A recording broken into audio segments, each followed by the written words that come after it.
What's up, everybody? Welcome back to Pitching Ninja's filthiest pitches of the day. I am Pitching Ninja, and I'm, of course, here with the one and only Will Leahey. What's up, Will?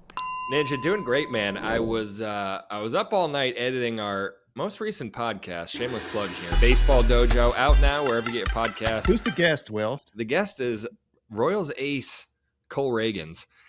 Fantastic episode. But yeah, I was editing it, and then I log on to Twitter for a few seconds, and I see there's a no-hitter last night. No spoilers, Will. Yeah, we won't tell you who it is. You have to tune in to the end. Well, first we're going to start with the whip around the league. I'm going to start with Charlie F. and Morton, who had 6 strikeouts in 5 2/3 innings and looked sharp. His fastball was sitting around 95 miles an hour, but of course the usual standout with Charlie is his buzzsaw curveballs. These were over 3,100 RPMs. I love it also when a dude throws his age. Charlie is 95, right? It's 95 on that fastball. Really impressive stuff.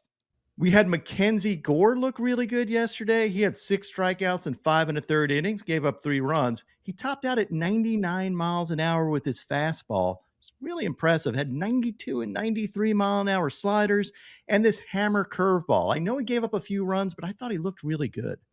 Michael Wacha had 5 Ks in 5 innings, giving up 3 runs. He had this disgusting changeup, and he battled Dean Kramer, who had this nasty cutter and had 5 Ks in 5 1/3 innings, giving up 3 runs.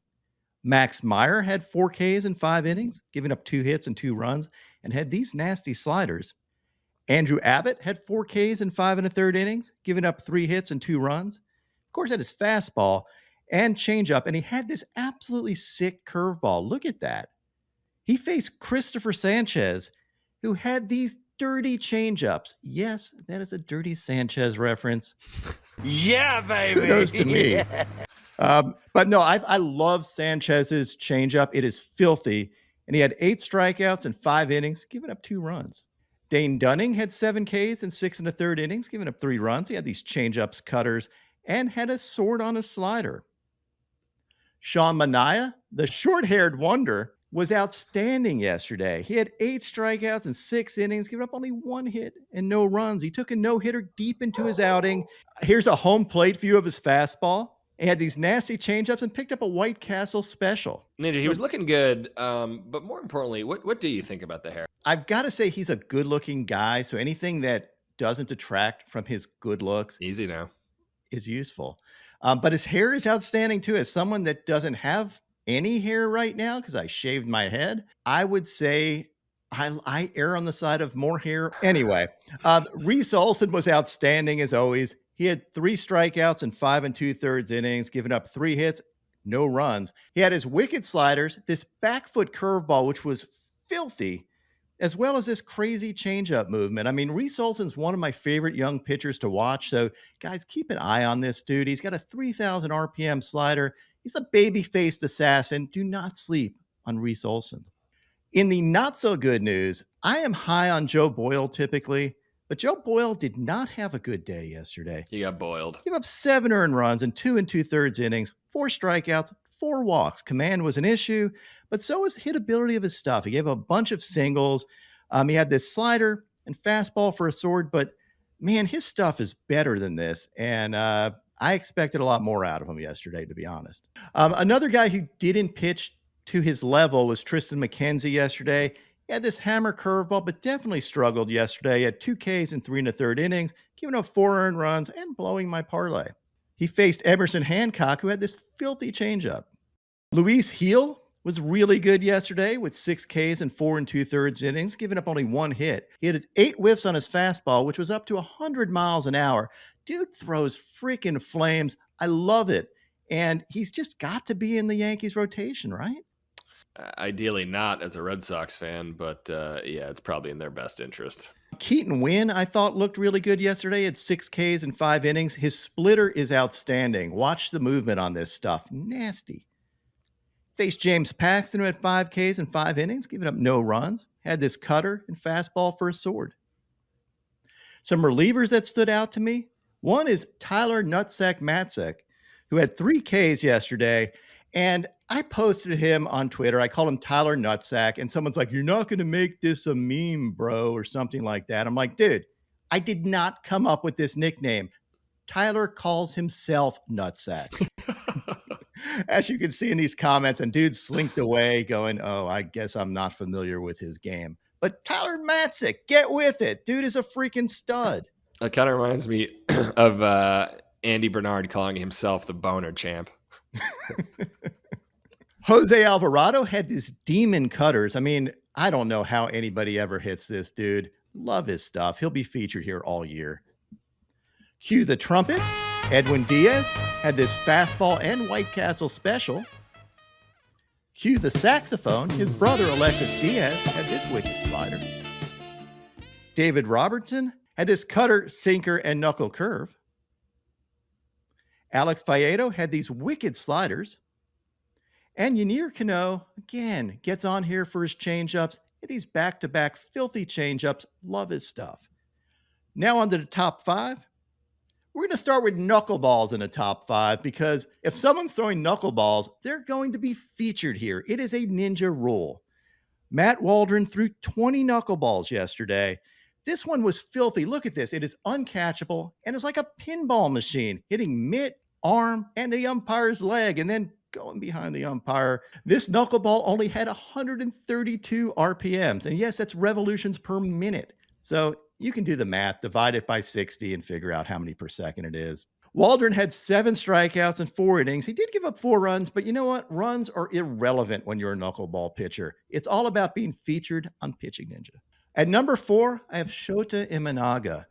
You guys have to pay attention to him. Keep him in mind for Rookie of the Year. Yes, he's not a real rookie because he pitched a number of years in Japan, but he qualifies as a rookie. I love the way this dude pitches.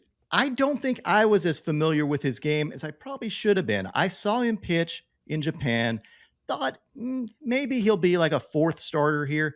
He looks like an ace. His command was outstanding, absolutely painting with this perfect inside fastball. But I thought the real thing that stood out to me were these splitters. He had 12 whiffs on 15 swings on his splitter. 80% whiff rate for the game on his splitter. Also had these wicked sweepers. And here's an overlay of a painted fastball with that splitter, and you can see what makes him so tough to hit. The other thing, in addition to just flat out knowing how to pitch, is check out the emotion he pitches with. Look at him after that last K, just going off. I love it. Inject this into my veins. I love Shota Imanaga. You will too. Make sure to follow him all season. Yeah, he's the legend. He's the guy, for people, if you don't recall, he's the guy who got introduced at the Cubs. Hey, Chicago. What do you say? Cubs gonna win today. FanDuel also has him at plus 850 to win Rookie of the Year, so he's not going under the radar. At number 3, we have Tanner, the incredible Houck. Look at this wiffle ball stuff. He had 10 strikeouts in 6 innings, giving up only 3 hits and no runs. Absolutely disgusting. These sliders, holy crap. And then these splitters falling off the face of the earth, and this wicked 2-seamer that was absolutely painted. I did an overlay of his painted 2-seamer with his slider, and holy crap, you can see why this guy is a problem. I know it's the Oakland A's, but this stuff doesn't move any differently whether he's facing me, the Oakland A's, or the Los Angeles Dodgers. I adore the incredible Houck. If he can hone it in this year, he has some of the nastiest stuff in all of baseball. So we got big things on the horizon. At number 2, a name that y'all might not be familiar with, but a great name and a great outing yesterday, was Ryder Ryan. Ryder Ryan had these sinkers that moved anywhere from 22 to 23 on this strikeout to 2 feet. I know this is a ball, but this sinker broke 2 feet arm side. That is obscene. 24 inches, ridiculous. Look at this. Make sure to keep an eye on him all season. Fabulous, fantastic, disgusting stuff. My runner-up for reliever of the day was Jason Foley. Not only did he touch 101 miles an hour on this 4-seam fastball, but he had this demonic 99-mile-an-hour sinker.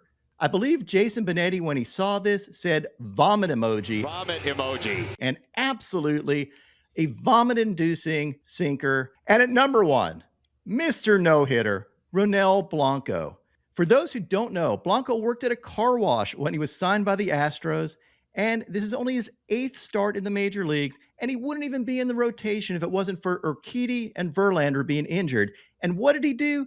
He threw a freaking no-hitter yesterday. And Blanco means no-hitter in Spanish. It's science. He had 20 whiffs on the game. His changeup was filthy. He picked up 10 of those whiffs on his changeup. And here's an overlay of his changeup and fastball. You can see why this causes problems. Look how long those pitches tunnel. That fastball was a called strike. That changeup looks like a strike coming in. Right as you're ready to swing, it disappears. A fantastic outing from Ronel Blanco. Great work. A ninja standing ovation or sitting ovation, whatever we're going to do now. And now, my pitching ninja moment of Zen. Everyone gets a touch. It's like a scratch and sniff sticker. I mean, you don't want, nobody loves calling people out for this kind of thing, but you have to ask when you see something like that, and if it's okay, well. My picks of the day today are a 3-leg parlay. I'm going to start out with Shane Bieber for 6 Ks or more. Then I'm going to take the Jesus Lizard, Jesus Luzardo, for 7 Ks or more. And top it off with Garrett Crochet for 5 Ks or more. What would your picks of the day be?